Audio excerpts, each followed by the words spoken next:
Commercial break. Yeah. So Candace, during this, when they were bothering you at the restaurant, there was actually a white guy calling you a white supremacist, which I think he might be right, because I notice you're wearing white right now. I am wearing You are white a traitor. Right. Listen, it's very hard being a black white supremacist in this country, may I just say.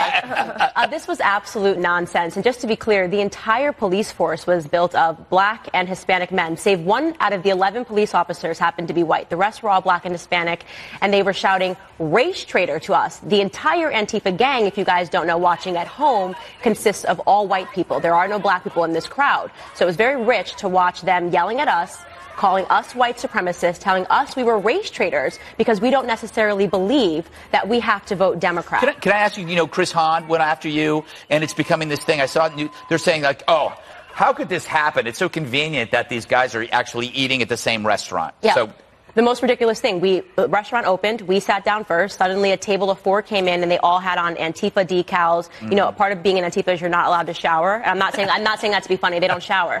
That's real. That's a political statement? Yeah, it's a political statement because they don't like society, they don't like the system. So part of this is being filthy and unbathed. So they walked in. So they were noticeable. Yeah, they were quite noticeable. They sneered at me and Charlie and they sat down. But here's what we did wrong. We underestimated the left. We thought they could get through breakfast peacefully and sit there and eat their meal and allow us to do the same. But of course, they were sending out a bat signal for all of the other Antifa protesters to come and arrive and to stalk and harass us. Wow. Were you frightened at any time? I was only frightened that I might react. That was the biggest concern, because when someone has a bullhorn that is this close to your ear and they're shouting and calling you a race traitor, and someone has a whistle on the other side of your ear and they're calling you names, they are really testing your relationship with They want you Jesus to. Christ.